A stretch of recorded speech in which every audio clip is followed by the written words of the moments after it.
안녕하세요. 오늘은 투자를 도박처럼 하는 사람들에 대해서 이야기를 해보고자 합니다. 한국 사람들은 레버리지 투자를 굉장히 좋아한다고 하는데요. 이 레버리지 투자는 굉장히 위험한 투자라고 생각을 합니다. 뭐 생각을 하는 게 아니라 굉장히 위험한 투자죠. 그럴 때 요즘 젊은 사람들을 보면 두 배, 세 배 레버리지를 우습게 하는 경향이 있는 것 같습니다.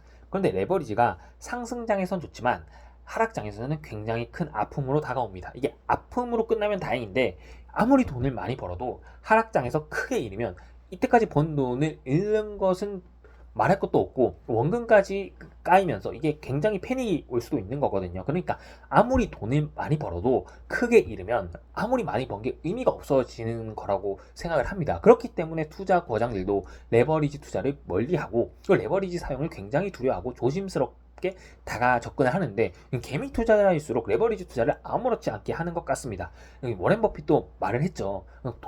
돈을 불리는 가장 첫 번째 원칙은 돈을 잃지 않는 것이다. 이 돈을 잃지 않는 것이 앞으로 복리의 마법을 누리는 데 있어서 굉장히 중요하다라고 말을 했는데 일반적인 개인 투자자들은 돈을 버는 것에만 집중이 되니까 돈을 덜 잃는 방법에 대해서는 생각을 하지 않는다라는 생각을 요즘 하고 있습니다. 그러니까 아무리 크게 벌어도 레버리지로 크게 잃어버리면 그게 아무런 의미가 없는 게 되는 거잖아요. 그러니까 본인이 번 것을 지켜나가는 것이 중요하고 그것이 리스크 관리인데 리스크 관리는 그냥 없는 것처럼 생각을 하고 당장의 도파민에 취해서 그냥 일배수 그냥 일반적인 상품은 뭐 재미가 없다라는 말을 하는데 투자를 저희가 어떻게 보면 잘 살기 위해서 하는 거지 그냥 이게 재미를 위해서 하는 건 아니잖아요. 그러니까 단순히 도파민을 채우기 위해서 레버리지를 하는 사람도 있고 큰 욕심을 부리기 위해서 레버리지를 하는 사람이 있는데 이게 레버리지가 정말 위험한 이유는 이 100만 원이 있는데 50%가 떨어지면 50만 원이잖아요.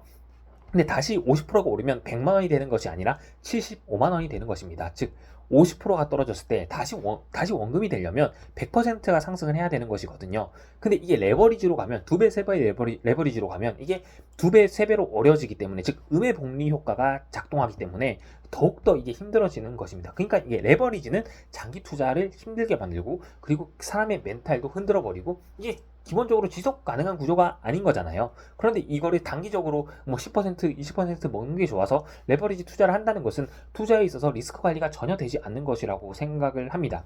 이게 기본적으로 워렌 버핏이 말한 것처럼 모두가 환호할 때는 두려워하고 두려워할 때 용기를 내야 되는 것이라고 생각을 합니다. 즉 모두가 환호할 때, 즉 상승장일 때는 이제 하락장을 대비하고 리스크 관리를 하는 것이 중요하고요. 그리고 하락장에서는 이미 하락장이 왔을 때 그때 대비를 하는 것이 아니라 그 전에 리스크 관리를 통해서 대비가 되어 있었던 것이어야 하고요. 그리고 그 하락장에서는 이제 앞으로 어떻게 기회를 모색해 나갈지 고민을 해야 되는 것이거든요. 그런데 이게 반대로 가죠. 그러니까 상승장에서는 어떻게 더 돈을 벌 수 있을지 거기에 대해서 혈안이 돼서 리스크 관리를 전혀 하지 않고 이제 하락장이 와서 어떻게 대응해야 될까요? 근데 이미 떨어졌는데 어떻게 대응을 하겠어요? 대응은 상승장에서 대응을 하고 그 하락장을 맞이하기 전에 이미 대응이 되어 있어야 하는 것인데 이 상승장에서는 그 환호에 도취해서 전혀 대응이 되지 않다가 이제 하락장이 왔을 때 대응 방법이 논한다면 그게 대응이 되지 않는 거잖아요. 그러니까 리스크 관리란 상승장에서도 반드시 이루어져야 되는 것이라고 저는 생각을 합니다. 리스크 관리라는 게 위험 자산은 다 팔아라 이런 것이 아니라 투자가 일단은 분산이 되어야 할 것이고요. 그리고 레버리지 투자는 되도록이면 지양하는 것이 맞다고 생각을 하고요. 그리고 굉장히 조심해야 된다고 생각을 합니다. 무슨 두 배, 세 배 레버리지를 몰빵한다 뭐 이런 것들을 쉽게 얘기하는 사람들이 있는데 이게 결국에는 인생을 좋게 만드는 경우는 저는 아직까지는 본 적이 없어서 그리고 그런 사람이 있다고 치더라도 굉장히 소수잖아요. 근데 우리가 이걸 무슨 도박처럼 하는 것이 아니니까 이게 레버리지 투자를 하는 것을 굉장히 조심하고 오히려 리스크 관리를 하는 것에 대해서 굉장히 집중을 해야 된다고 생각을 합니다. 여러분들은 여기에 대해서 어떻게 생각을 하시는지 댓글로 남겨주시면 감사하겠습니다. 오늘도 긴 영상 시청해주셔서 감사합니다.